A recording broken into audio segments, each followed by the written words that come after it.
Book 21.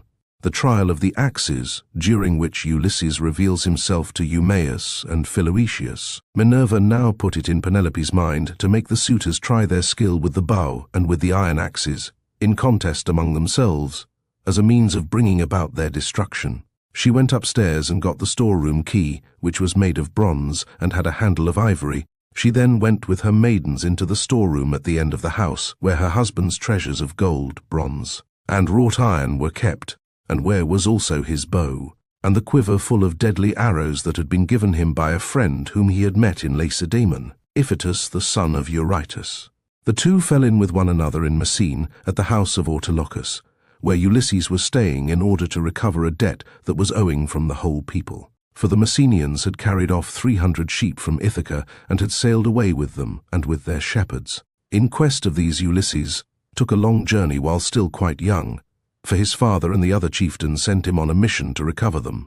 Iphitus had gone there also to try and get back 12 brood mares that he had lost, and the mule foals that were running with them. These mares were the death of him in the end, for when he went to the house of Jove's son, mighty Hercules, who performed such prodigies of valor, Hercules to his shame killed him, though he was his guest.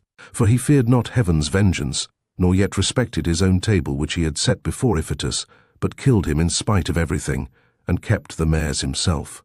It was when claiming these that Iphitus met Ulysses, and gave him the bow which mighty Eurytus had been used to carry, and which on his death had been left by him to his son. Ulysses gave him in return a sword and a spear, and this was the beginning of a fast friendship, although they never visited at one another's houses, for Jove's son Hercules killed Iphitus ere they could do so. This bow, then, given him by Iphitus, had not been taken with him by Ulysses when he sailed for Troy. He had used it so long as he had been at home, but had left it behind as having been a keepsake from a valued friend. Penelope presently reached the oak threshold of the storeroom. The carpenter had planed this duly, and had drawn a line on it so as to get it quite straight. He had then set the doorposts into it and hung the doors. She loosed the strap from the handle of the door, put in the key, and drove it straight home to shoot back the bolts that held the doors. 161.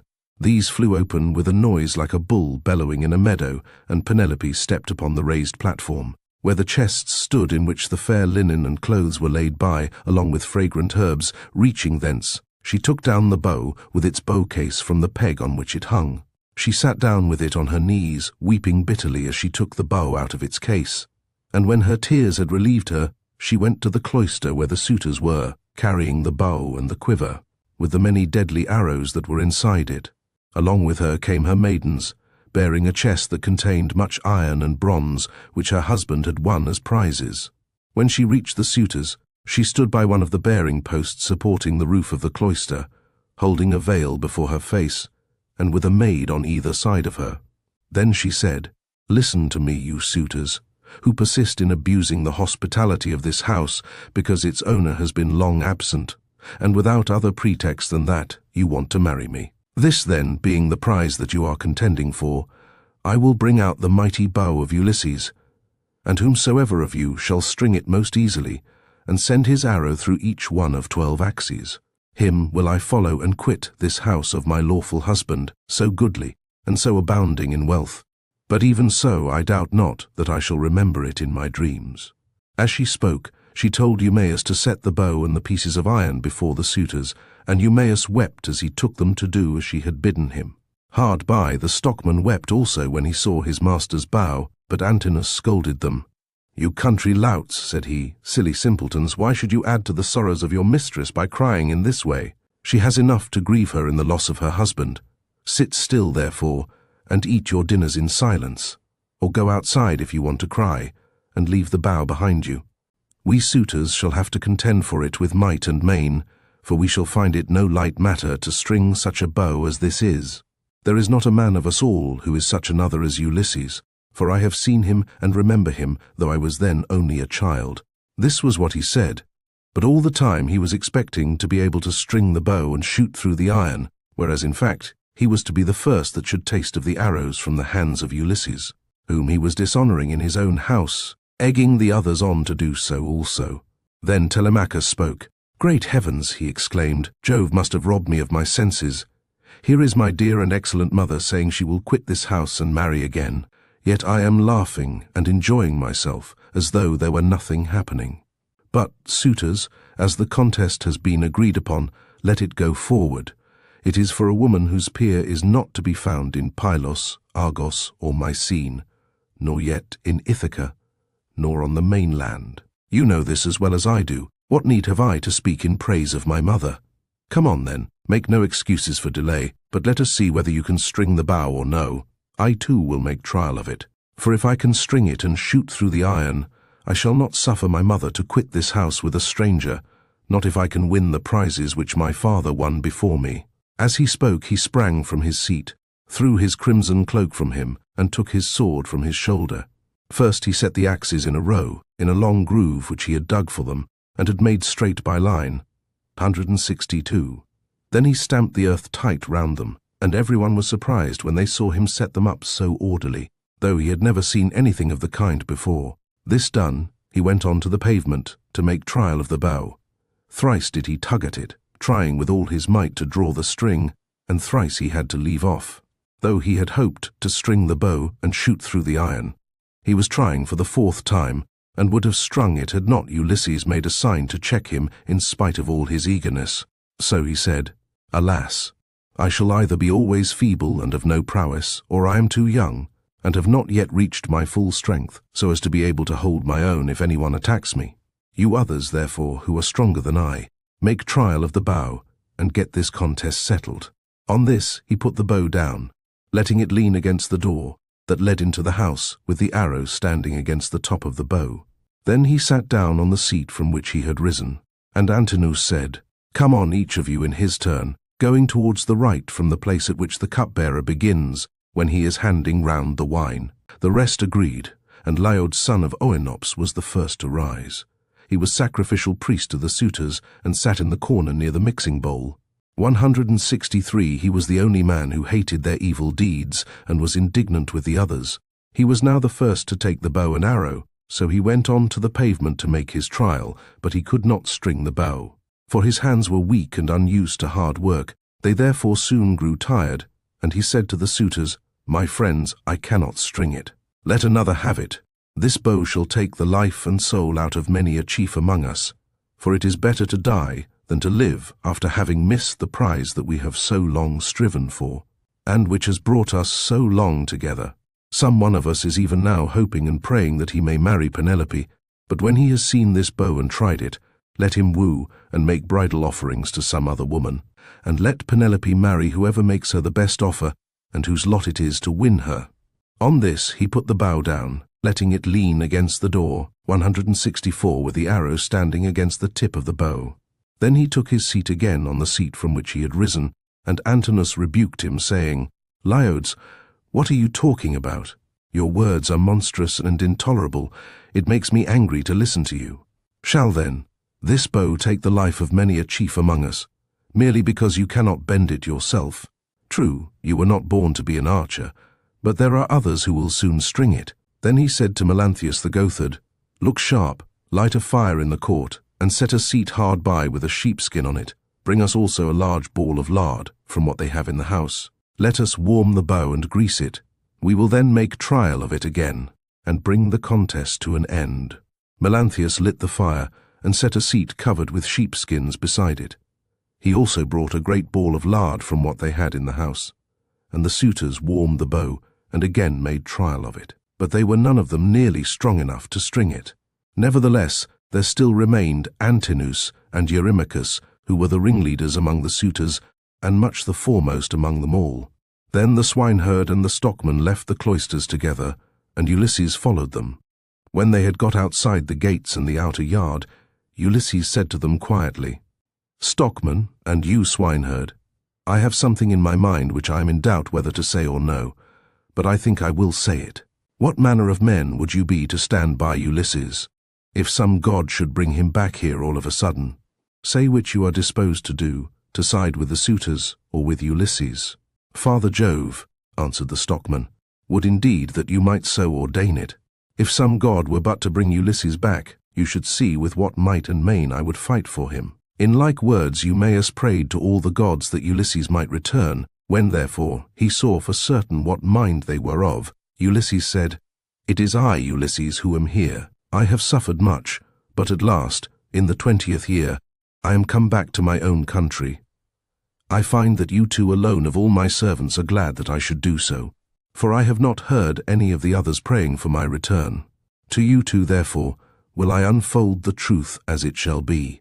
If heaven shall deliver the suitors into my hands, I will find wives for both of you, will give you house and holding close to my own.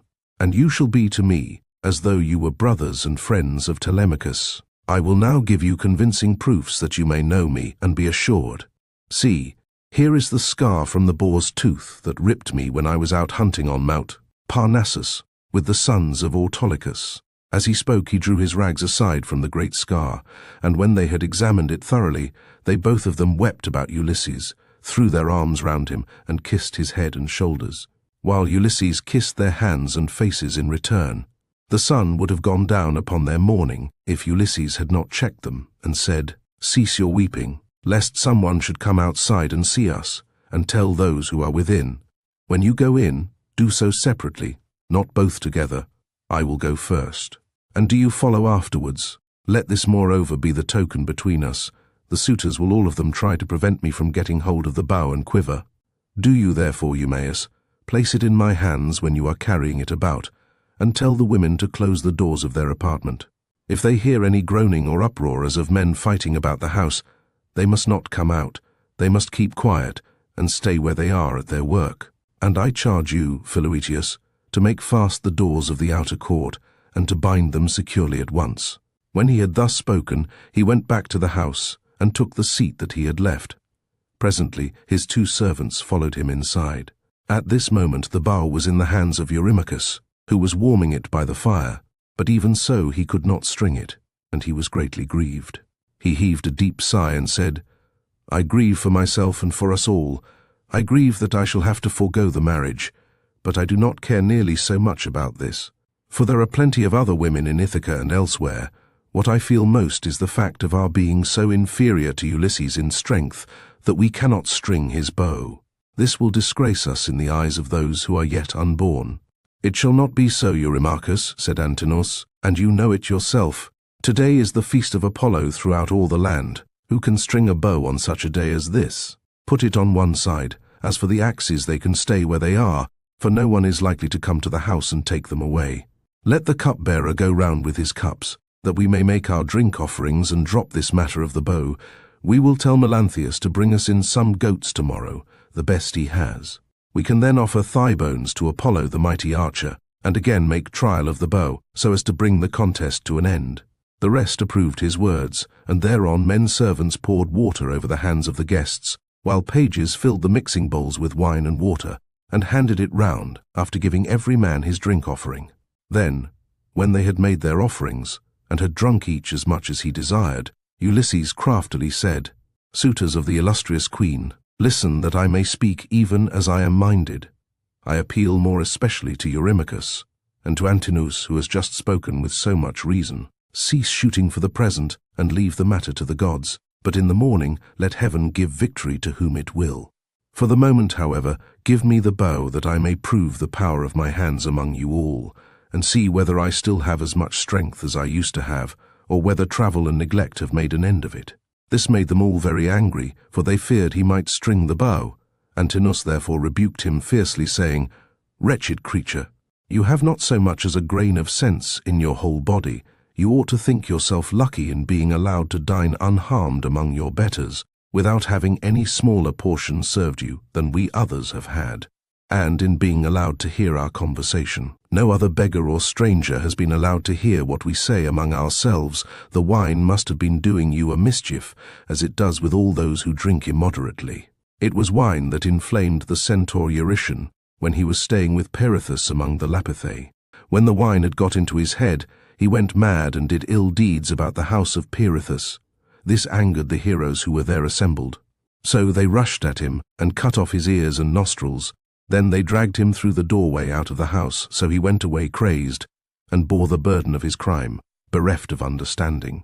Henceforth, therefore, there was war between mankind and the centaurs, but he brought it upon himself through his own drunkenness. In like manner, I can tell you that it will go hardly with you. If you string the bow, you will find no mercy from anyone here, for we shall at once ship you off to King Ithaca, who kills every one that comes near him. You will never get away alive. So drink and keep quiet, without getting into a quarrel with men younger than yourself." Penelope then spoke to him. "Antinous," said she, "it is not right that you should ill-treat any guest of Telemachus who comes to this house. If the stranger should prove strong enough to string the mighty bow of Ulysses, can you suppose that he would take me home with him, and make me his wife? Even the man himself can have no such idea in his mind. None of you need let that disturb his feasting. It would be out of all reason." "Queen Penelope," answered Eurymachus, "we do not suppose that this man will take you away with him. It is impossible. But we are afraid lest some of the baser sort, men or women among the Achaeans, should go gossiping about and say, 'These suitors are a feeble folk. They are paying court to the wife of a brave man, whose bow not one of them was able to string. And yet a beggarly tramp who came to the house strung it at once and sent an arrow through the iron.' This is what will be said, and it will be a scandal against us." "Eurymachus," Penelope answered, "people who persist in eating up the estate of a great chieftain and dishonoring his house must not expect others to think well of them. Why then should you mind if men talk as you think they will? This stranger is strong and well built. He says, moreover, that he is of noble birth. Give him the bow, and let us see whether he can string it or no. I say, and it shall surely be, that if Apollo vouchsafes him the glory of stringing it, I will give him a cloak and shirt of good wear, with a javelin to keep off dogs and robbers, and a sharp sword. I will also give him sandals, and will see him sent safely wherever he wants to go." Then Telemachus said, "Mother, I am the only man, either in Ithaca or in the islands that are over against Elis, who has the right to let anyone have the bow or to refuse it. No one shall force me one way or the other, not even though I choose to make the stranger a present of the bow outright, and let him take it away with him. Go then within the house, and busy yourself with your daily duties, your loom, your distaff, and the ordering of your servants. This bow is a man's matter, and mine above all others, for it is I who am master here." She went wondering back into the house, and laid her son's saying in her heart. Then going upstairs with her handmaids into her room, she mourned her dear husband, till Minerva sent sweet sleep over her eyelids. The swineherd now took up the bow, and was for taking it to Ulysses, but the suitors clamoured at him from all parts of the cloisters, and one of them said, "You idiot, where are you taking the bow to? Are you out of your wits? If Apollo and the other gods will grant our prayer, your own boarhounds shall get you into some quiet little place, and worry you to death." Eumaeus was frightened at the outcry they all raised, so he put the bow down then and there. But Telemachus shouted out at him from the other side of the cloisters, and threatened him, saying, "Father Eumaeus, bring the bow on in spite of them, or young as I am, I will pelt you with stones back to the country, for I am the better man of the two. I wish I was as much stronger than all the other suitors in the house as I am than you. I would soon send some of them off sick and sorry, for they mean mischief."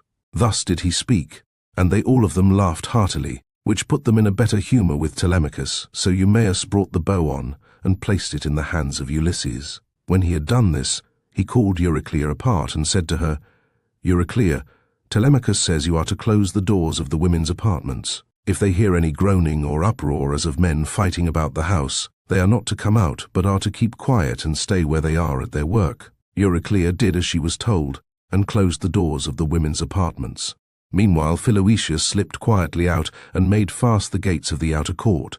There was a ship's cable of Byblos fibre lying in the gatehouse, so he made the gates fast with it, and then came in again, resuming the seat that he had left, and keeping an eye on Ulysses, who had now got the bow in his hands, and was turning it every way about, and proving it all over to see whether the worms had been eating into its two horns during his absence.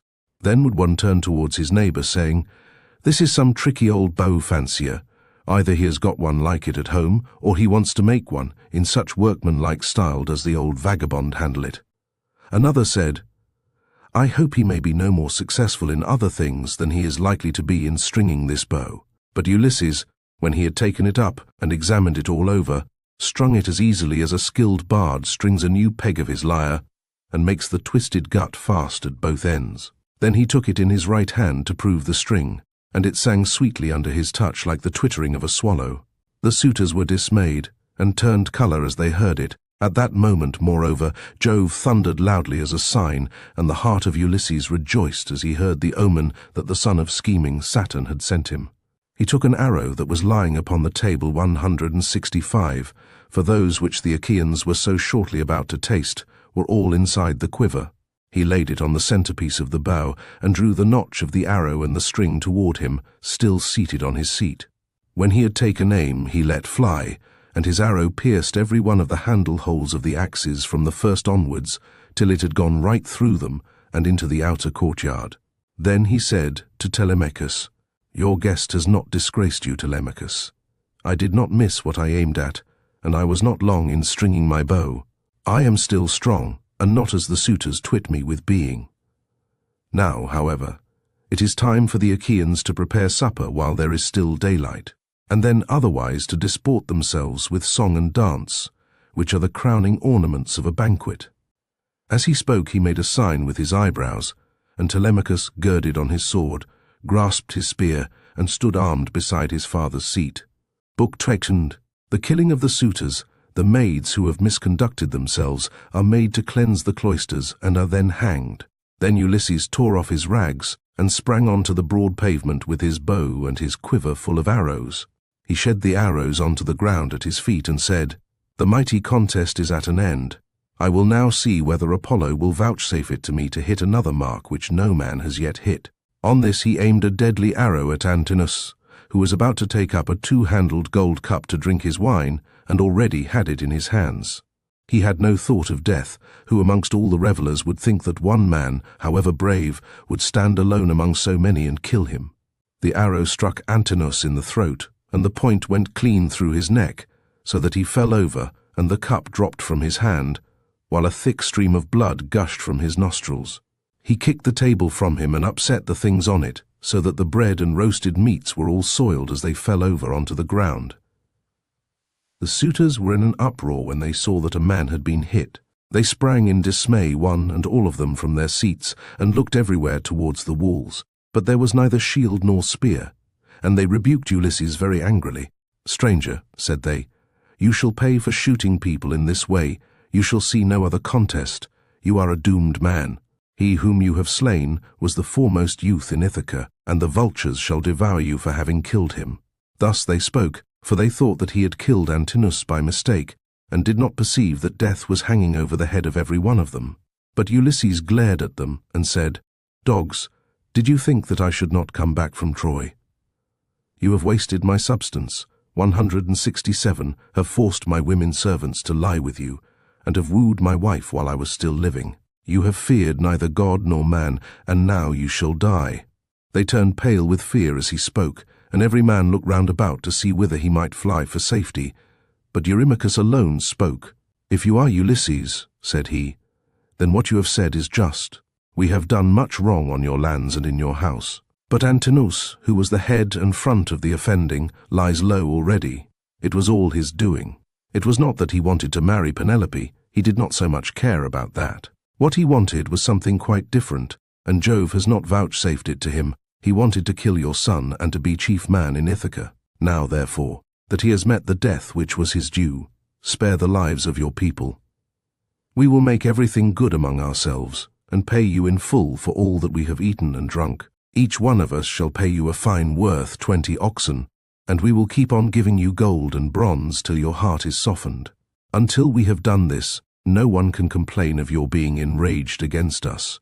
Ulysses again glared at him and said, "Though you should give me all that you have in the world, both now and all that you ever shall have, I will not stay my hand till I have paid all of you in full. You must fight, or fly for your lives, and fly, not a man of you shall." Their hearts sank as they heard him, but Eurymachus again spoke, saying, "My friends, this man will give us no quarter. He will stand where he is and shoot us down till he has killed every man among us. Let us then show fight, draw your swords, and hold up the tables to shield you from his arrows. Let us have at him with a rush, to drive him from the pavement and doorway. We can then get through into the town, and raise such an alarm as shall soon stay his shooting." As he spoke, he drew his keen blade of bronze, sharpened on both sides, and with a loud cry sprang towards Ulysses. But Ulysses instantly shot an arrow into his breast that caught him by the nipple and fixed itself in his liver. He dropped his sword and fell doubled up over his table. The cup and all the meats went over onto the ground as he smote the earth with his forehead in the agonies of death, and he kicked the stool with his feet until his eyes were closed in darkness. Then Amphinomus drew his sword and made straight at Ulysses to try and get him away from the door, but Telemachus was too quick for him and struck him from behind. The spear caught him between the shoulders and went right through his chest, so that he fell heavily to the ground and struck the earth with his forehead. Then Telemachus sprang away from him, leaving his spear still in the body, for he feared that if he stayed to draw it out, some one of the Achaeans might come up and hack at him with his sword or knock him down. So he set off at a run and immediately was at his father's side. Then he said, "Father, let me bring you a shield, 2 spears, and a brass helmet for your temples.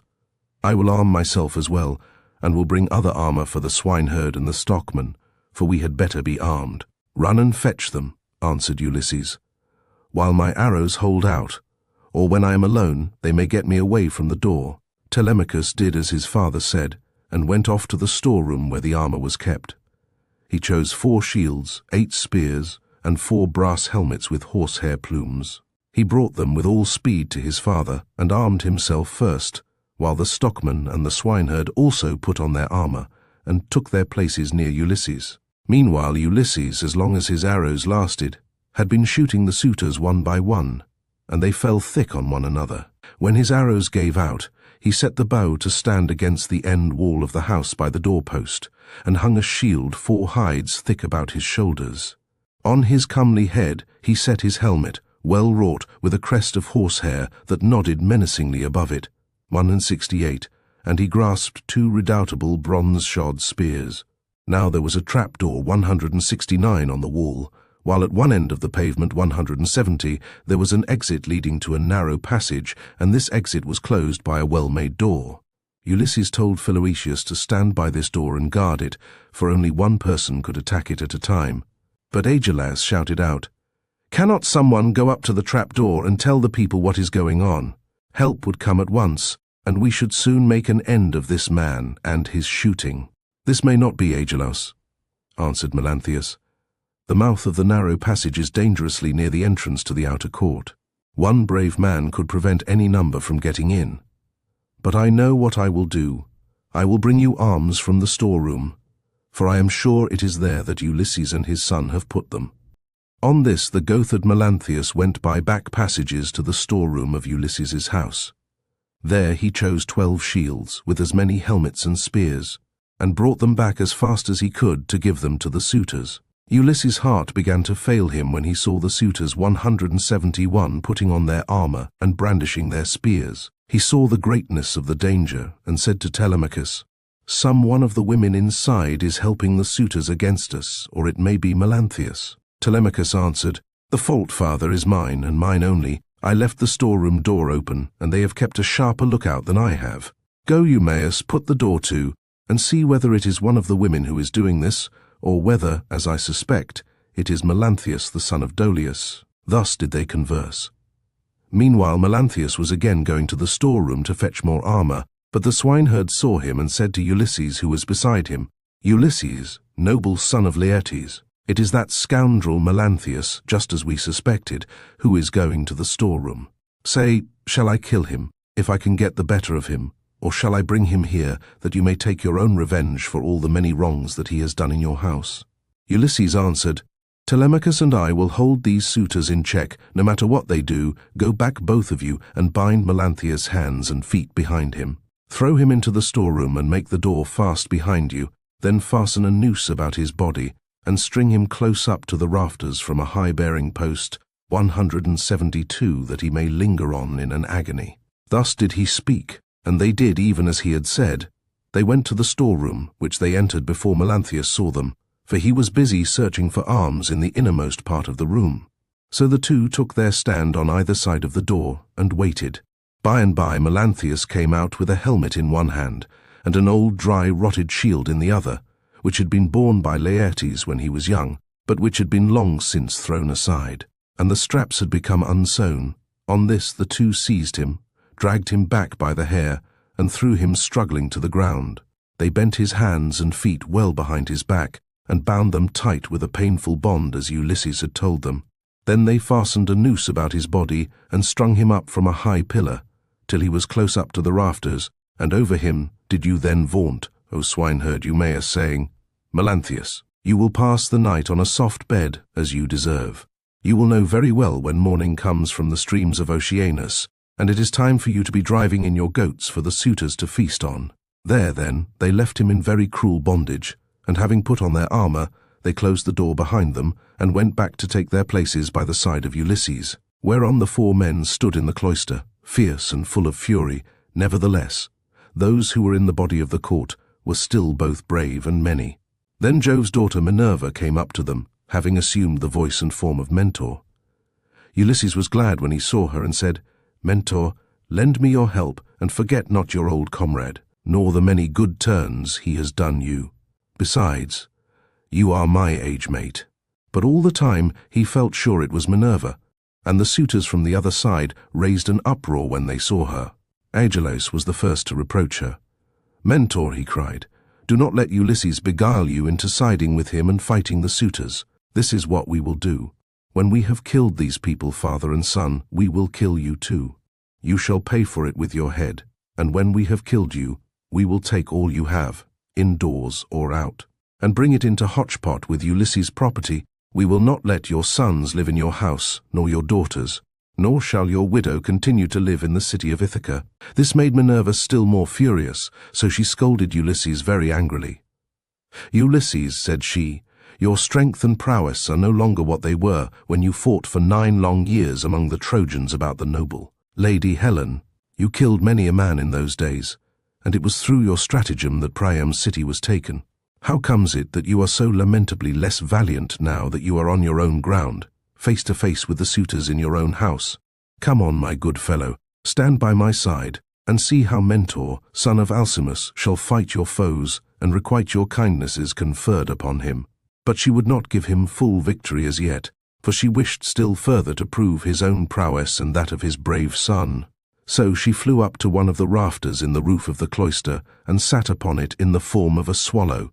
Meanwhile, Agelaus, son of Damastor, Eurynomus, Amphimedon, Demoptolemus, Pisander, and Polybus, son of Polyctor, bore the brunt of the fight upon the suitors' side. Of all those who were still fighting for their lives, they were by far the most valiant, for the others had already fallen under the arrows of Ulysses. Agelaus shouted to them and said, My friends, he will soon have to leave off, for Mentor has gone away after having done nothing for him but brag. They are standing at the doors unsupported. Do not aim at him all at once, but 6 of you throw your spears first, and see if you cannot cover yourselves with glory by killing him. When he has fallen, we need not be uneasy about the others. They threw their spears as he bade them, but Minerva made them all of no effect. One hit the doorpost, another went against the door, the pointed shaft of another struck the wall. And as soon as they had avoided all the spears of the suitors, Ulysses said to his own men, My friends, I should say we too had better let drive into the middle of them, or they will crown all the harm they have done us by killing us outright.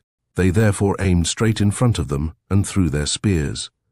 Ulysses killed Demoptolemus, Telemachus Euryades, Eumaeus Elatus, while the stockman killed Pisander. These all bit the dust, and as the others drew back into a corner, Ulysses and his men rushed forward and regained their spears by drawing them from the bodies of the dead. The suitors now aimed a second time, but again Minerva made their weapons for the most part without effect. One hit a bearing post of the cloister, another went against the door, while the pointed shaft of another struck the wall.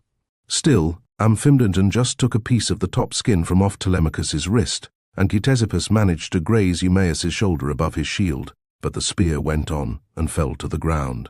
Then Ulysses and his men let drive into the crowd of suitors. Ulysses hit Eurydamas, Telemachus Amphimedon, and Eumaeus Polybus. After this the stockman hit Ctesippus in the breast and taunted him, saying, Foul-mouthed son of Polytherses, do not be so foolish as to talk wickedly another time, but let heaven direct your speech. For the gods are far stronger than men. I make you a present of this advice to repay you for the foot which you gave Ulysses when he was begging about in his own house. Thus spoke the stockman, And Ulysses struck the son of Damastor with a spear in close fight, while Telemachus hit Leocritus son of Evenor in the belly, and the dart went clean through him, so that he fell forward full on his face upon the ground. Then Minerva from her seat on the rafter held up her deadly aegis, and the hearts of the suitors quailed. They fled to the other end of the court like a herd of cattle maddened by the gadfly in early summer, when the days are at their longest. As eagle-beaked, crook-taloned vultures from the mountains swoop down on the smaller birds that cower in flocks upon the ground, and kill them, for they cannot either fight or fly. And lookers-on enjoy the sport. Even so did Ulysses and his men fall upon the suitors and smite them on every side. They made a horrible groaning as their brains were being battered in, and the ground seethed with their blood. Laodes then caught the knees of Ulysses and said, "Ulysses, I beseech you, have mercy upon me, and spare me. I never wronged any of the women in your house either in word or deed, and I tried to stop the others. I saw them, but they would not listen, and now they are paying for their folly. I was their sacrificing priest. If you kill me, I shall die without having done anything to deserve it, and shall have got no thanks for all the good that I did." Ulysses looked sternly at him and answered, "If you were their sacrificing priest, you must have prayed many a time that it might be long before I got home again, and that you might marry my wife and have children by her. Therefore you shall die." With these words he picked up the sword that Agelaus had dropped when he was being killed, and which was lying upon the ground. Then he struck Laodes on the back of his neck, so that his head fell rolling in the dust while he was yet speaking. The minstrel Phemius, son of Terpis, he who had been forced by the suitors to sing to them, now tried to save his life. He was standing near towards the trap-door, 174, and held his lyre in his hand. He did not know whether to fly out of the cloister and sit down by the altar of Jove that was in the outer court, and on which both Laertes and Ulysses had offered up the thigh bones of many an ox, or whether to go straight up to Ulysses and embrace his knees. But in the end he deemed it best to embrace Ulysses' knees. So he laid his lyre on the ground between the mixing bowl 175 and the silver-studded seat. Then going up to Ulysses he caught hold of his knees and said, "Ulysses, I beseech you, have mercy on me and spare me. You will be sorry for it afterwards, if you kill a bard who can sing both for gods and men as I can. I make all my lays myself, and heaven visits me with every kind of inspiration. I would sing to you as though you were a god. Do not therefore be in such a hurry to cut my head off. Your own son Telemachus will tell you that I did not want to frequent your house and sing to the suitors after their meals, but they were too many and too strong for me, so they made me." Telemachus heard him, and at once went up to his father. "Hold," he cried, "the man is guiltless. Do him no hurt, and we will spare Medon too, who was always good to me when I was a boy, unless Philoetius or Eumaeus has already killed him, or he has fallen in your way when you were raging about the court." Medon caught these words of Telemachus, for he was crouching under a seat beneath which he had hidden by covering himself up with a freshly flayed heifer's hide. So he threw off the hide, went up to Telemachus, and laid hold of his knees. "Here I am, my dear sir," said he. "Stay your hand, therefore, and tell your father, or he will kill me in his rage against the suitors for having wasted his substance and been so foolishly disrespectful to yourself." Ulysses smiled at him and answered, "Fear not, Telemachus has saved your life, that you may know in future, and tell other people how greatly better good deeds prosper than evil ones. Go, therefore, outside the cloisters into the outer court, and be out of the way of the slaughter, you and the bard, while I finish my work here inside." The pair went into the outer court as fast as they could, and sat down by Jove's great altar, looking fearfully round, and still expecting that they would be killed. Then Ulysses searched the whole court carefully over, to see if anyone had managed to hide himself and was still living. But he found them all lying in the dust and weltering in their blood. They were like fishes which fishermen have netted out of the sea and thrown upon the beach to lie gasping for water till the heat of the sun makes an end of them. Even so were the suitors lying all huddled up one against the other. Then Ulysses said to Telemachus, "Call nurse Euryclea, I have something to say to her." Telemachus went and knocked at the door of the women's room. "Make haste," said he, "you old woman who have been set over all the other women in the house. Come outside. My father wishes to speak to you." When Euryclea heard this, she unfastened the door of the women's room and came out, following Telemachus. She found Ulysses among the corpses, bespattered with blood and filth like a lion that has just been devouring an ox, and his breast and both his cheeks are all bloody, so that he is a fearful sight. Even so was Ulysses besmirched from head to foot with gore. When she saw all the corpses and such a quantity of blood, she was beginning to cry out for joy, for she saw that a great deed had been done. But Ulysses checked her. "Old woman," said he, "rejoice in silence, restrain yourself, and do not make any noise about it. It is an unholy thing to vaunt over dead men. Heaven's doom and their own evil deeds have brought these men to destruction, for they respected no man in the whole world, neither rich nor poor, who came near them. And they have come to a bad end as a punishment for their wickedness and folly. Now, however, tell me which of the women in the house have misconducted themselves, and who are innocent." 106. "I will tell you the truth, my son," answered Euryclea. "There are 50 women in the house whom we teach to do things, such as carding wool, and all kinds of household work. Of these, 12 in Al 177 have misbehaved, and have been wanting in respect to me, and also to Penelope.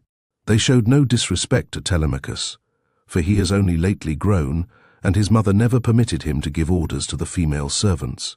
But let me go upstairs and tell your wife all that has happened, for some god has been sending her to sleep." "Do not wake her yet," answered Ulysses, "but tell the women who have misconducted themselves to come to me." Euryclea left the cloister to tell the women, and make them come to Ulysses. In the meantime he called Telemachus, the stockman, and the swineherd.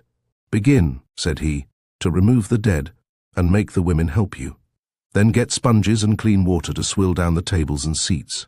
When you have thoroughly cleansed the whole cloisters, take the women into the space between the domed room and the wall of the outer court, and run them through with your swords till they are quite dead, and have forgotten all about love and the way in which they used to lie in secret with the suitors." On this the women came down in a body, weeping and wailing bitterly.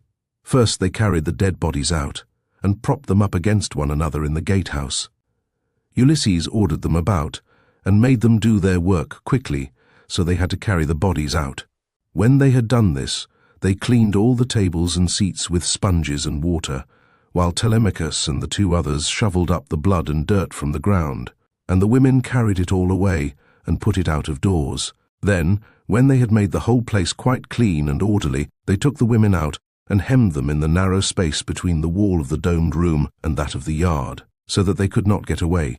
And Telemachus said to the other 2, "I shall not let these women die a clean death, for they were insolent to me and my mother, and used to sleep with the suitors." So saying, he made a ship's cable fast to one of the bearing posts that supported the roof of the domed room, and secured it all around the building at a good height, lest any of the women's feet should touch the ground, and as thrushes or doves beat against a net that has been set for them in a thicket just as they were getting to their nest, and a terrible fate awaits them.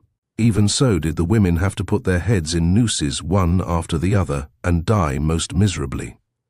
Their feet moved convulsively for a while, but not for very long. As for Melanthius, they took him through the cloister into the inner court.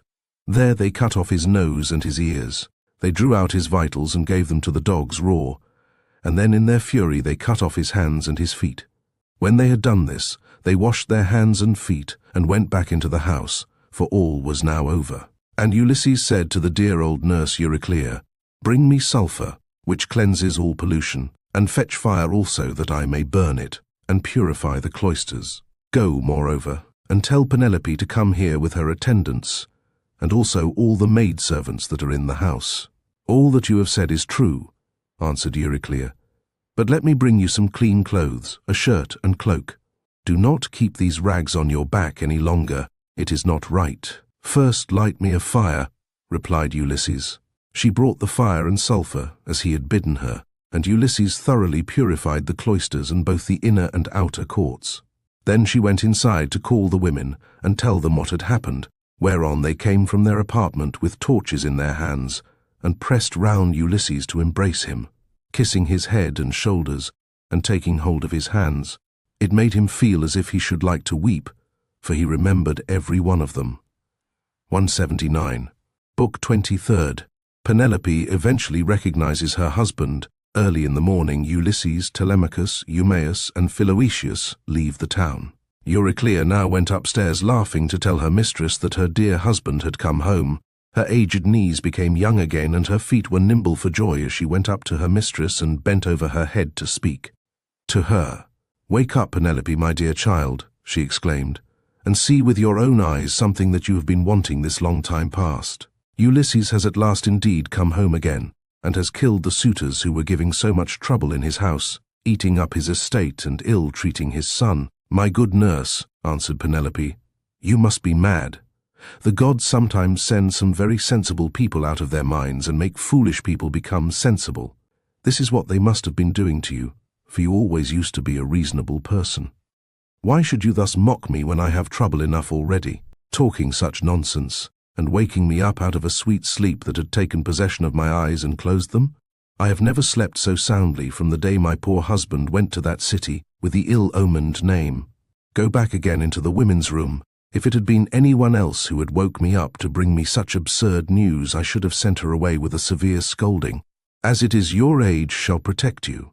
"My dear child," answered Euryclea, "I am not mocking you. It is quite true as I tell you that Ulysses is come home again. He was the stranger whom they all kept on treating so badly in the cloister. Telemachus knew all the time that he was come back, but kept his father's secret that he might have his revenge on all these wicked people." Then Penelope sprang up from her couch, threw her arms round Euryclea, and wept for joy. "But my dear nurse," said she, "explain this to me. If he has really come home as you say, how did he manage to overcome the wicked suitors single-handed, seeing what a number of them there always were?" "I was not there," answered Euryclea, "and do not know. I only heard them groaning while they were being killed. We sat crouching and huddled up in a corner of the women's room with the doors closed, till your son came to fetch me because his father sent him. Then I found Ulysses standing over the corpses that were lying on the ground all round him, one on top of the other. You would have enjoyed it if you could have seen him standing there all bespattered with blood and filth, and looking just like a lion. But the corpses are now all piled up in the gatehouse that is in the outer court, and Ulysses has lit a great fire to purify the house with sulphur. He has sent me to call you, so come with me that you may both be happy together after all. For now at last the desire of your heart has been fulfilled. Your husband is come home to find both wife and son alive and well, and to take his revenge in his own house on the suitors who behaved so badly to him." "My dear nurse," said Penelope, "do not exult too confidently over all this.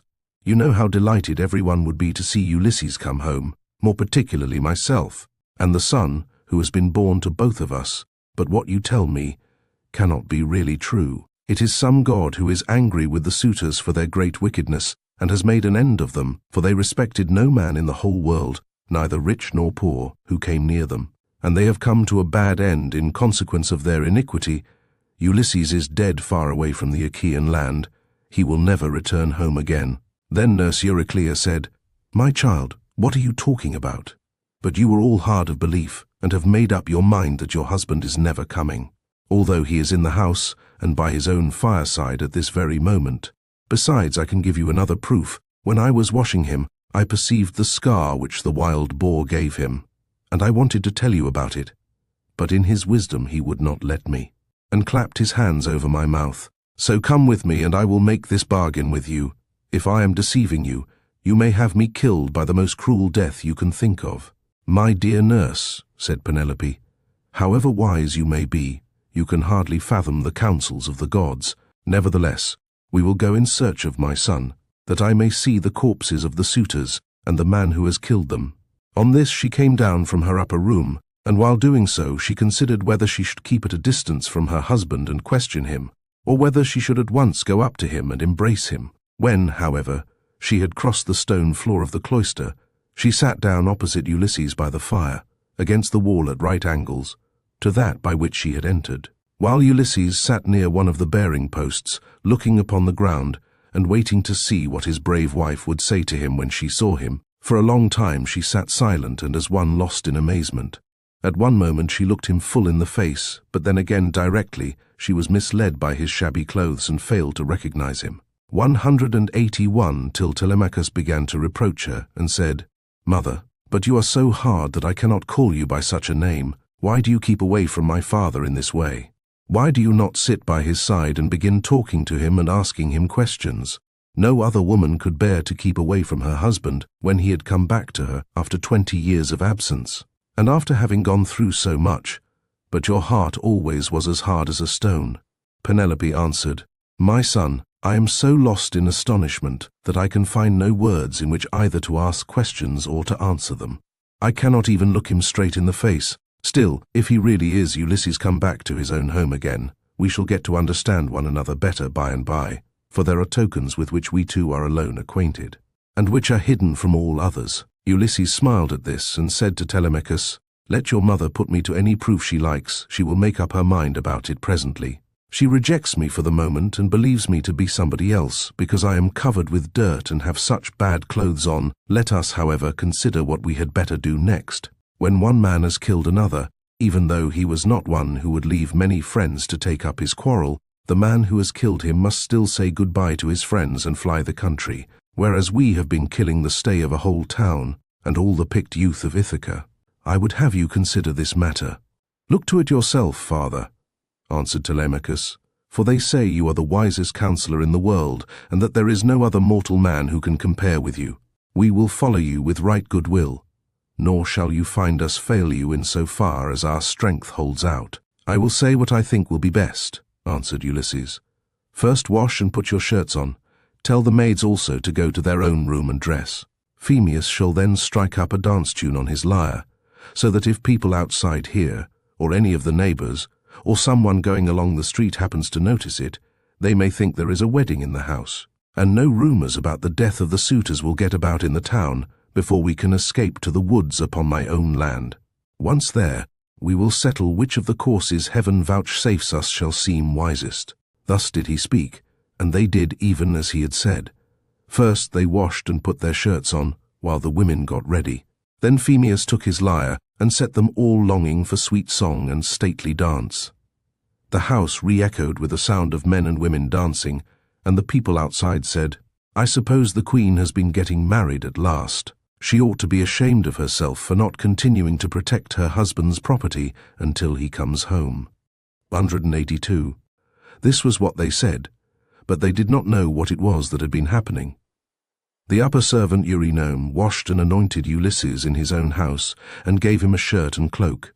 While Minerva made him look taller and stronger than before, she also made the hair grow thick on the top of his head, and flow down in curls like hyacinth blossoms. She glorified him about the head and shoulders, just as a skillful workman who has studied art of all kinds under Vulcan or Minerva, and his work is full of beauty, enriches a piece of silver plate by gilding it.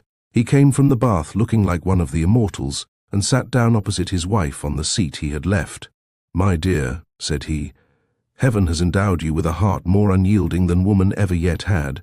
No other woman could bear to keep away from her husband when he had come back to her after 20 years of absence, and after having gone through so much. But come, nurse, get a bed ready for me. I will sleep alone, for this woman has a heart as hard as iron. My dear, answered Penelope, I have no wish to set myself up, nor to depreciate you, but I am not struck by your appearance, for I very well remember what kind of a man you were when you set sail from Ithaca. Nevertheless, Euryclea, take his bed outside the bedchamber that he himself built. Bring the bed outside this room, and put bedding upon it with fleeces, good coverlets, and blankets. She said this to try him, but Ulysses was very angry, and said, Wife, I am much displeased at what you have just been saying. Who has been taking my bed from the place in which I left it? He must have found it a hard task, no matter how skilled a workman he was, unless some god came and helped him to shift it. There is no man living, however strong and in his prime, who could move it from its place, for it is a marvelous curiosity which I made with my very own hands. There was a young olive growing within the precincts of the house, in full vigor and about as thick as a bearing post. I built my room round this with strong walls of stone and a roof to cover them, and I made the doors strong and well-fitting. Then I cut off the top boughs of the olive tree and left the stump standing. This I dressed roughly from the root upwards, and then worked with carpenter's tools well and skillfully, straightening my work by drawing a line on the wood and making it into a bed prop. I then bored a hole down the middle and made it the center post of my bed, at which I worked till I had finished it. Inlaying it with gold and silver, After this, I stretched a hide of crimson leather from one side of it to the other. So you see, I know all about it, and I desire to learn whether it is still there, or whether anyone has been removing it by cutting down the olive tree at its roots." When she heard the sure proofs Ulysses now gave her, she fairly broke down. She flew weeping to his side, flung her arms about his neck, and kissed him. "Do not be angry with me, Ulysses," she cried. "You, who are the wisest of mankind. We have suffered, both of us. Heaven has denied us the happiness of spending our youth, and of growing old together. Do not then be aggrieved, or take it amiss, that I did not embrace you thus as soon as I saw you. I have been shuddering all the time through fear that someone might come here and deceive me with a lying story, for there are many very wicked people going about. Jove's daughter Helen would never have yielded herself to a man from a foreign country if she had known that the sons of Achaeans would come after her and bring her back. Heaven put it in her heart to do wrong, and she gave no thought to that sin, which has been the source of all our sorrows.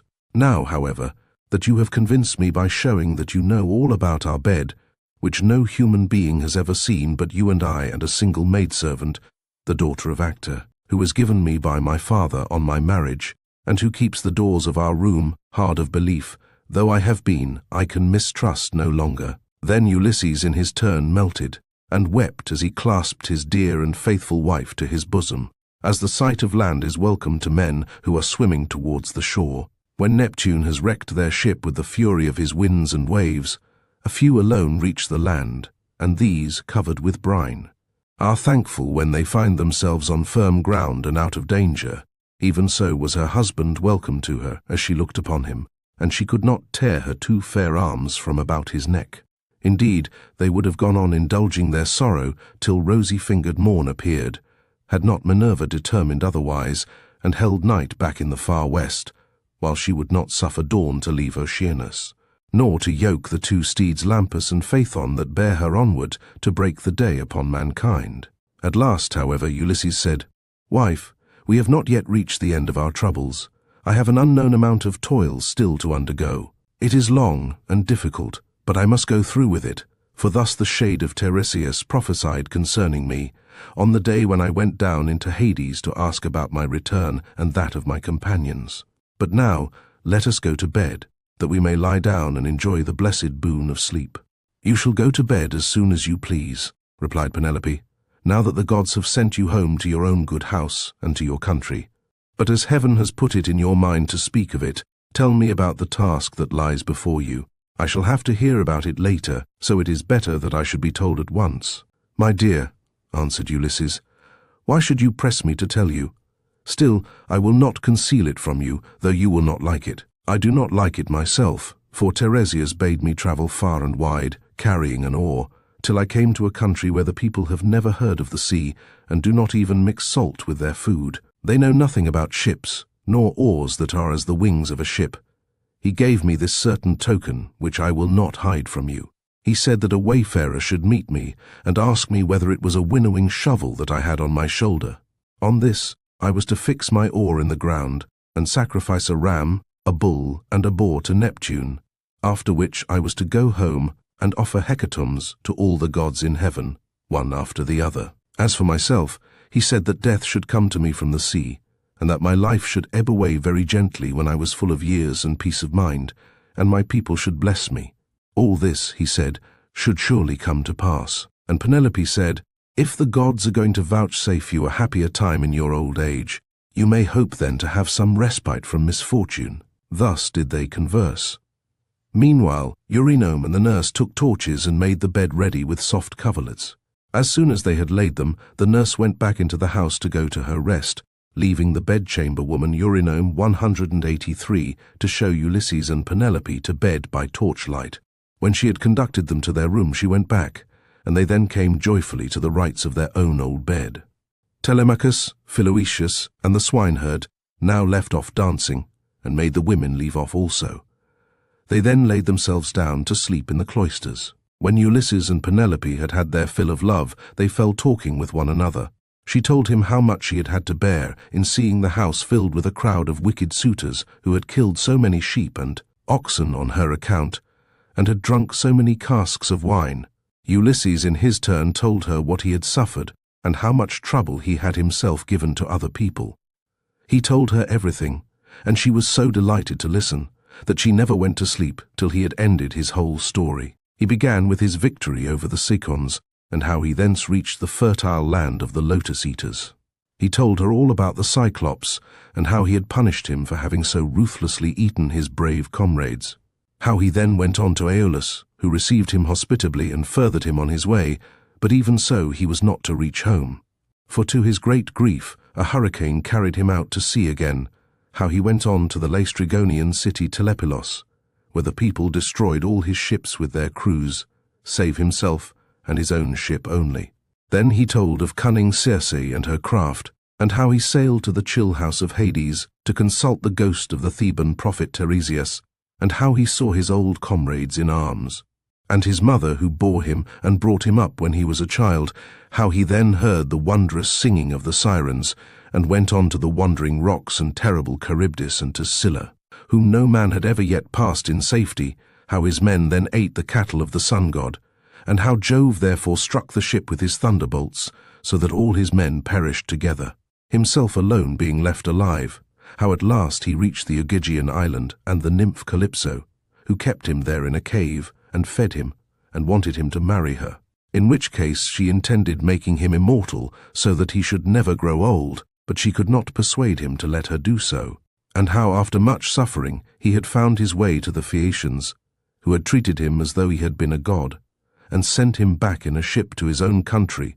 after having given him gold, bronze, and raiment in great abundance. This was the last thing about which he told her, for here a deep sleep took hold upon him and eased the burden of his sorrows.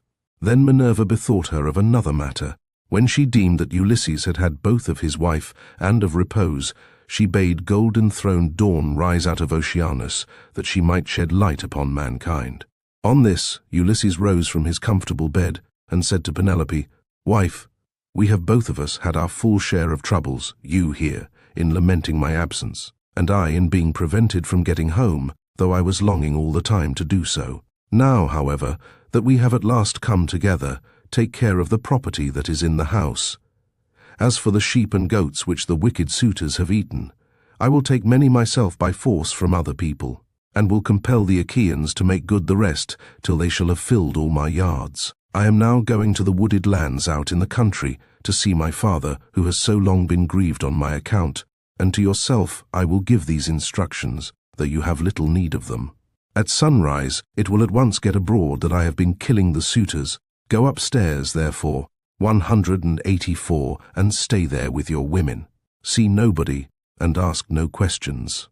185. As he spoke he girded on his armor.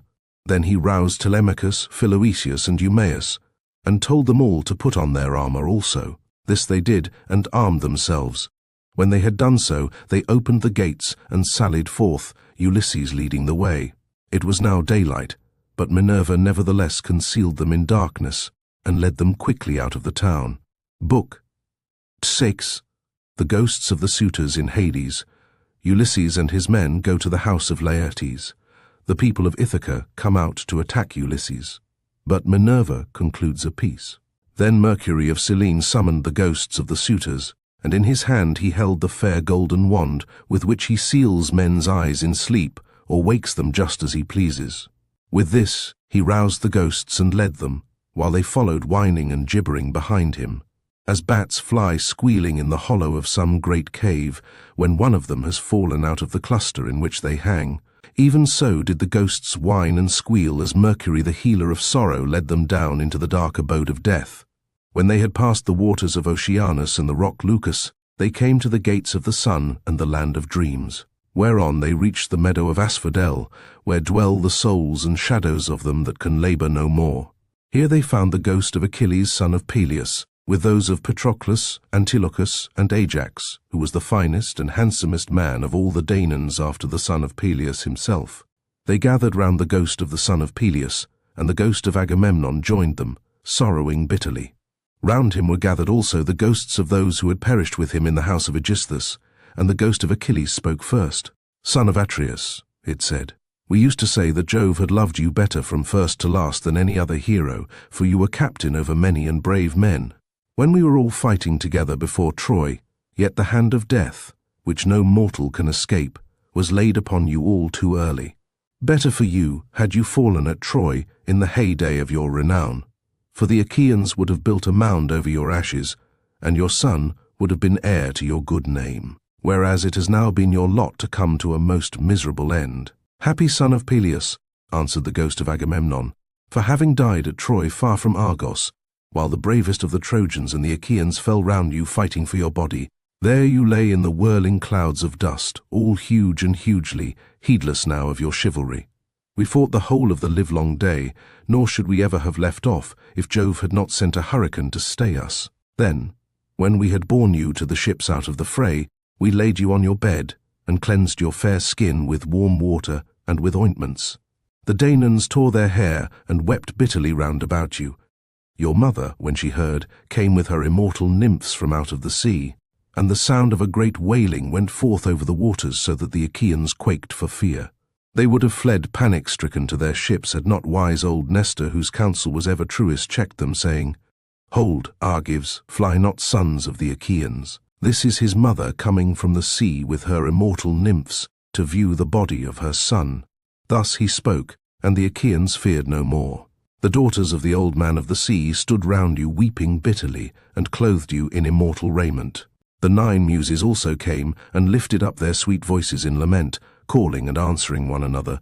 There was not an Argive but wept for pity of the dirge they chaunted. Days and nights 7 and 10 we mourned you, mortals and immortals. But on the 18th day we gave you to the flames, and many a fat sheep with many an ox did we slay in sacrifice around you. You were burnt in raiment of the gods, with rich resins and with honey, while heroes, horse and foot, clashed their armor round the pile as you were burning, with the tramp as of a great multitude. But when the flames of heaven had done their work, we gathered your white bones at daybreak and laid them in ointments and in pure wine. Your mother brought us a golden vase to hold them, gift of Bacchus and work of Vulcan himself. In this we mingled your bleached bones with those of Patroclus who had gone before you. And separate, we enclosed also those of Antilochus, who had been closer to you than any other of your comrades now that Patroclus was no more. Over these the host of the Argives built a noble tomb, on a point jutting out over the open Hellespont, that it might be seen from far out upon the sea by those now living, and by them that shall be born hereafter. Your mother begged prizes from the gods, and offered them to be contended for by the noblest of the Achaeans.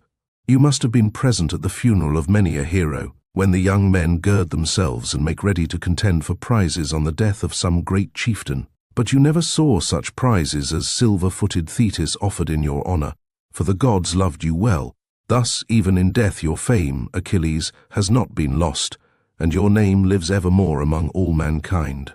But as for me, what solace had I when the days of my fighting were done? For Jove willed my destruction on my return, by the hands of Aegisthus, and those of my wicked wife. Thus did they converse, and presently Mercury came up to them with the ghosts of the suitors who had been killed by Ulysses. The ghosts of Agamemnon and Achilles were astonished at seeing them, and went up to them at once. The ghost of Agamemnon recognized Amphimedon, son of Melanius, who lived in Ithaca and had been his host. So it began to talk to him. Amphimedon, it said, "What has happened to all you fine young men, all of an age too, that you are come down here under the ground? One could pick no finer body of men from any city. Did Neptune raise his winds and waves against you when you were at sea? Or did your enemies make an end of you on the mainland when you were cattle lifting or sheep stealing? Or while fighting in defense of their wives and city? Answer my question, for I have been your guest. Do you not remember how I came to your house with Menelaus to persuade Ulysses to join us with his ships against Troy? It was a whole month ere we could resume our voyage, for we had hard work to persuade Ulysses to come with us." And the ghost of Amphimedon answered, "Agamemnon, son of Atreus, king of men, I remember everything that you have said, and will tell you fully and accurately about the way in which our end was brought about. Ulysses had been long gone, and we were courting his wife, who did not say point blank that she would not marry, nor yet bring matters to an end, for she meant to compass our destruction. This, then, was the trick she played us. She set up a great tambour frame in her room and began to work on an enormous piece of fine needlework. 'Sweethearts,' said she, Ulysses is indeed dead. Still, do not press me to marry again immediately. Wait, for I would not have my skill in needlework perish unrecorded, till I have completed a pall for the hero Laertes, against the time when death shall take him. He is very rich, and the women of the place will talk if he is laid out without a pall." This is what she said, and we assented, whereupon we could see her working upon her great web all day long, but at night she would unpick the stitches again by torchlight. She fooled us in this way for 3 years without our finding it out, but as time wore on, and she was now in her 4th year, in the waning of moons and many days had been accomplished. One of her maids who knew what she was doing told us, and we caught her in the act of undoing her work, so she had to finish it whether she would or no. And when she showed us the robe she had made, after she had had it washed, 186 its splendor was as that of the sun or moon. Then some malicious god conveyed Ulysses to the upland farm where his swineherd lives. Thither presently came also his son, returning from a voyage to Pylos, and the two came to the town when they had hatched their plot for our destruction. Telemachus came first, and then after him, accompanied by the swineherd, came Ulysses, clad in rags and leaning on a staff as though he were some miserable old beggar. He came so unexpectedly that none of us knew him, not even the older ones among us, and we reviled him and threw things at him. He endured both being struck and insulted without a word, though he was in his own house. But when the will of Aegis-bearing Jove inspired him, he and Telemachus took the armor and hid it in an inner chamber, bolting the doors behind them. Then he cunningly made his wife offer his bow and a quantity of iron to be contended for by us ill-fated suitors. And this was the beginning of our end, for not one of us could string the bow, nor nearly do so. When it was about to reach the hands of Ulysses, we all of us shouted out that it should not be given him, no matter what he might say. But Telemachus insisted on his having it. When he had got it in his hands, he strung it with ease and sent his arrow through the iron. Then he stood on the floor of the cloister and poured his arrows on the ground, glaring fiercely about him. First he killed Antinous, and then, aiming straight before him, he let fly his deadly darts, and they fell thick on one another. It was plain that some one of the gods was helping them, for they fell upon us with might and main throughout the cloisters, and there was a hideous sound of groaning as our brains were being battered in, and the ground seethed with our blood. This, Agamemnon, is how we came by our end, and our bodies are lying still uncared for in the house of Ulysses, for our friends at home do not yet know what has happened, so that they cannot lay us out and wash the black blood from our wounds, making moan over us according to the offices due to the departed. "Happy Ulysses, son of Laertes," replied the ghost of Agamemnon, "you are indeed blessed in the possession of a wife endowed with such rare excellence of understanding, and so faithful to her wedded lord, as Penelope the daughter of Icarius. The fame, therefore, of her virtue shall never die, and the immortals shall compose a song that shall be welcome to all mankind in honor of the constancy of Penelope. How far otherwise was the wickedness of the daughter of Tyndareus who killed her lawful husband, her song shall be hateful among men, for she has brought disgrace on all womankind, even on the good ones." Thus did they converse in the house of Hades deep down within the bowels of the earth. Meanwhile Ulysses and the others passed out of the town and soon reached the fair and well-tilled farm of Laertes, which he had reclaimed with infinite labor. Here was his house, with a lean-to running all round it, where the slaves who worked for him slept and sat and ate, while inside the house there was an old Sicel woman, who looked after him in this his country farm. When Ulysses got there, he said to his son and to the other two, "Go to the house and kill the best pig that you can find for dinner. Meanwhile, I want to see whether my father will know me, or fail to recognize me after so long an absence." He then took off his armor and gave it to Eumaeus and Philoetius, who went straight on to the house, while he turned off into the vineyard to make trial of his father. As he went down into the great orchard, he did not see Dolius, nor any of his sons, nor of the other bondsmen, for they were all gathering thorns to make a fence for the vineyard. At the place where the old man had told them, he therefore found his father alone, hoeing a vine. He had on a dirty old shirt, patched and very shabby. His legs were bound round with thongs of oxhide to save him from the brambles, and he also wore sleeves of leather. He had a goatskin cap on his head, and was looking very woe-begone. When Ulysses saw him so worn, so old and full of sorrow, he stood still under a tall pear tree and began to weep. He doubted whether to embrace him, kiss him, and tell him all about his having come home, or whether he should first question him and see what he would say. In the end, he deemed it best to be crafty with him, so in this mind he went up to his father, who was bending down and digging about a plant. "I see, sir," said Ulysses, "that you are an excellent gardener. What pains you take with it, to be sure. There is not a single plant, not a fig tree, vine, olive, pear, nor flower bed, but bears the trace of your attention. I trust, however, that you will not be offended if I say that you take better care of your garden than of yourself. You are old, unsavory, and very meanly clad. It cannot be because you are idle that your master takes such poor care of you. Indeed, your face and figure have nothing of the slave about them, and proclaim you of noble birth.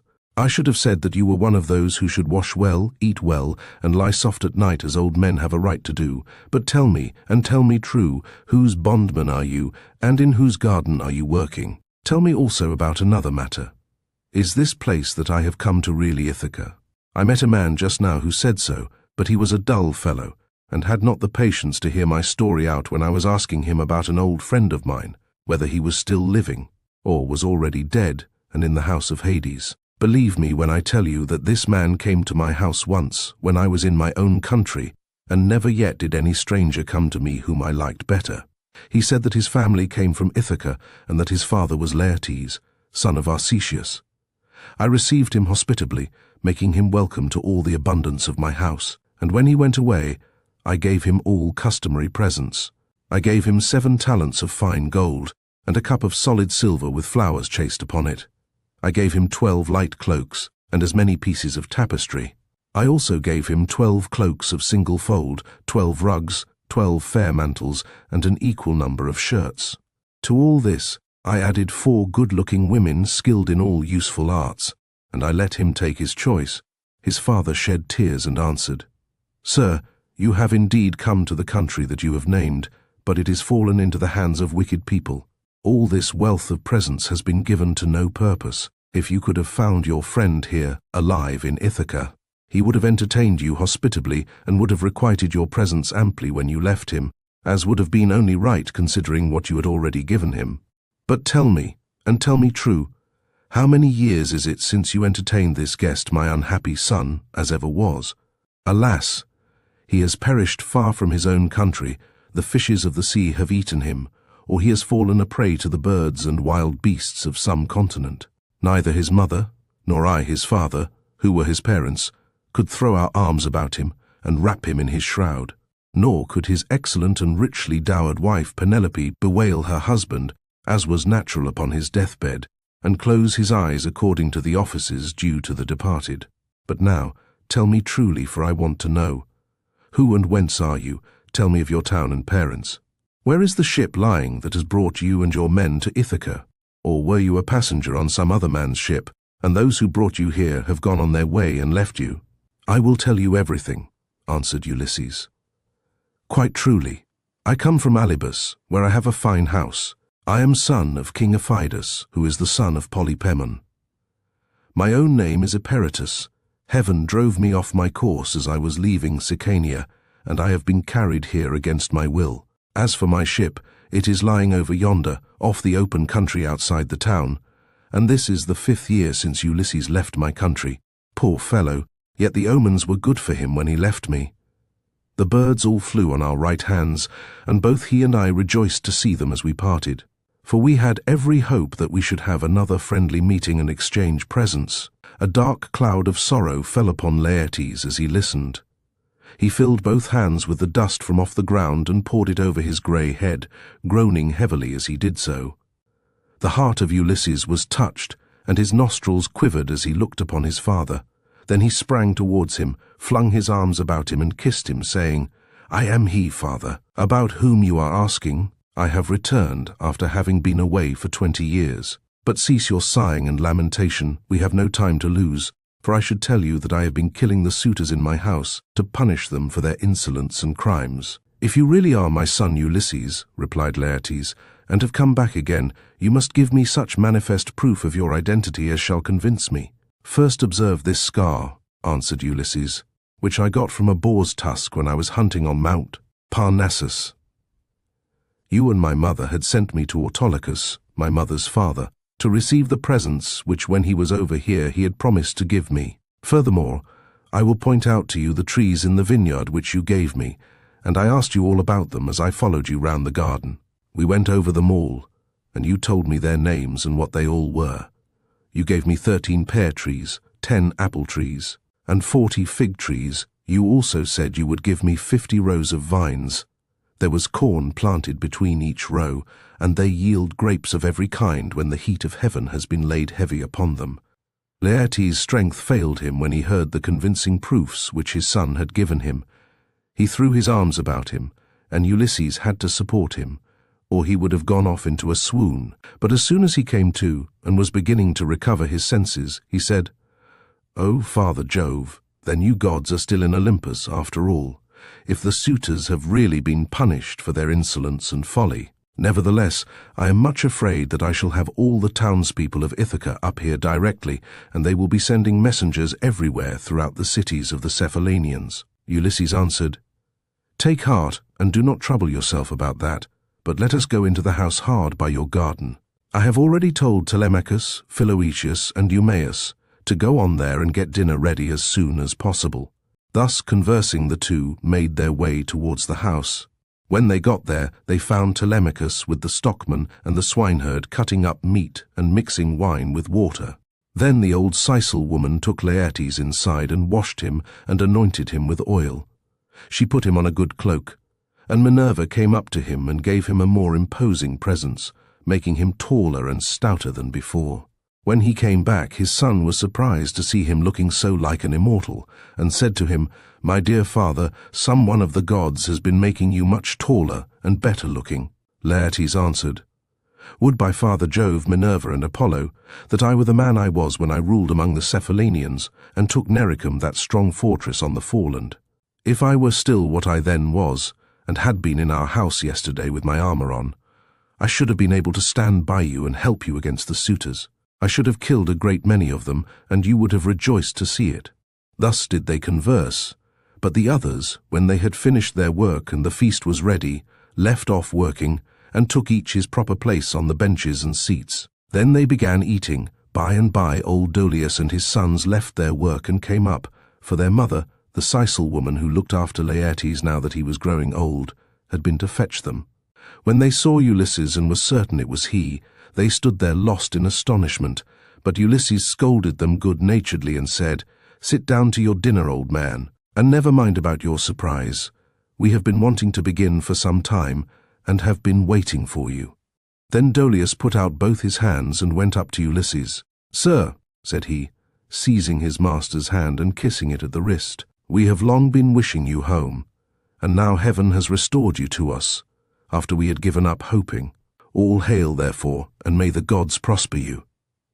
187. But tell me, does Penelope already know of your return, or shall we send someone to tell her?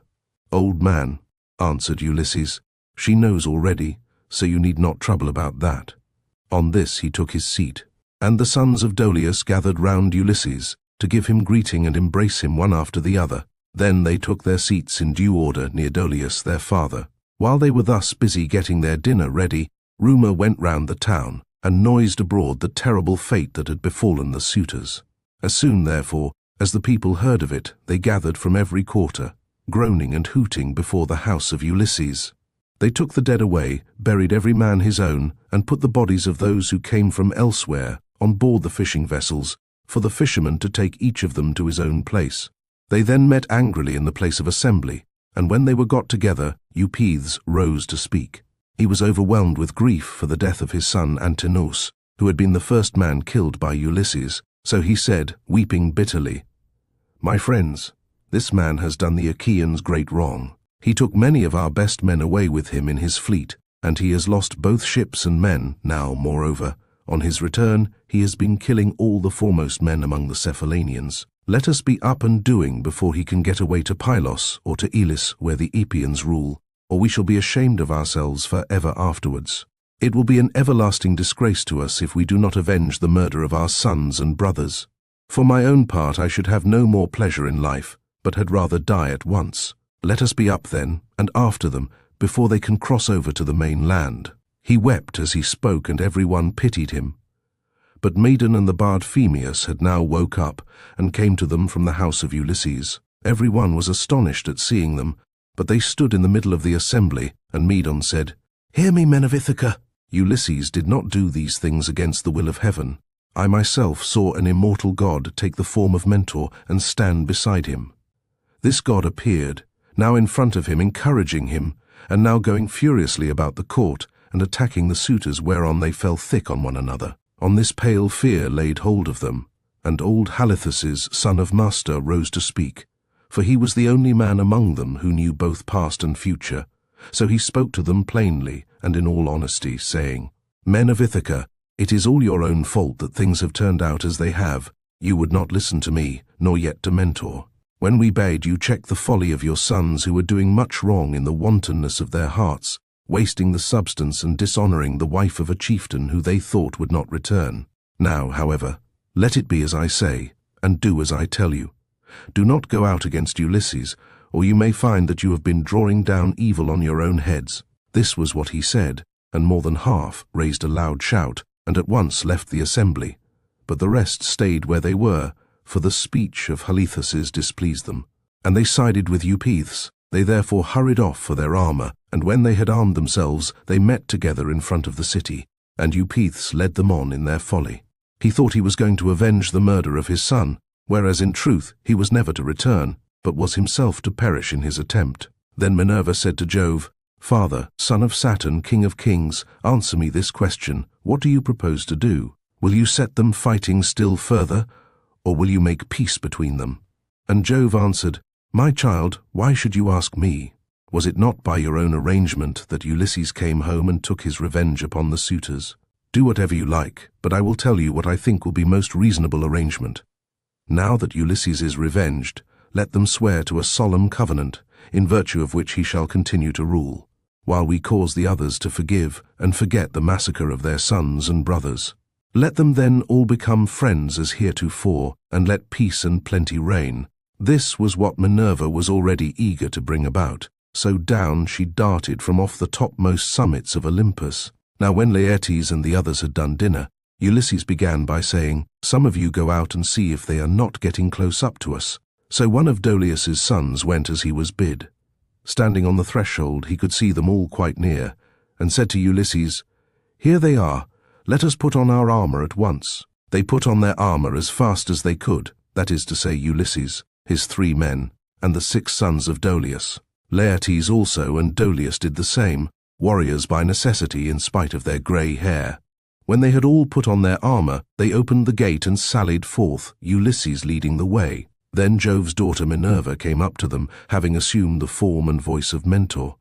Ulysses was glad when he saw her, and said to his son Telemachus, "Telemachus, now that you are about to fight in an engagement, which will show every man's mettle, be sure not to disgrace your ancestors, who are eminent for their strength and courage all the world over." "You say truly, my dear father," answered Telemachus, "and you shall see, if you will, that I am in no mind to disgrace your family." Laertes was delighted when he heard this. "Good heavens," he exclaimed, "what a day I am enjoying! I do indeed rejoice at it. My son and grandson are vying with one another in the matter of valor." On this Minerva came close up to him and said, "Son of Arcesius, best friend I have in the world, pray to the blue-eyed damsel and to Jove her father, then poise your spear and hurl it." As she spoke, she infused fresh vigor into him, and when he had prayed to her, he poised his spear and hurled it. He hit Eupeithes' helmet, and the spear went right through it, for the helmet stayed it not, and his armor rang rattling round him as he fell heavily to the ground. Meantime Ulysses and his son fell upon the front line of the foe and smote them with their swords and spears. Indeed, they would have killed every one of them and prevented them from ever getting home again. Only Minerva raised her voice aloud and made every one pause. "Men of Ithaca," she cried, "cease this dreadful war, and settle the matter at once without further bloodshed." On this pale fear seized every one. They were so frightened that their arms dropped from their hands and fell upon the ground at the sound of the goddess's voice, and they fled back to the city for their lives. But Ulysses gave a great cry, and gathering himself together swooped down like a soaring eagle. Then the son of Saturn sent a thunderbolt of fire that fell just in front of Minerva. So she said to Ulysses, "Ulysses, noble son of Laertes, stop this warful strife, or Jove will be angry with you." Thus spoke Minerva, and Ulysses obeyed her gladly. Then Minerva assumed the form and voice of Mentor, and presently made a covenant of peace between the two contending parties.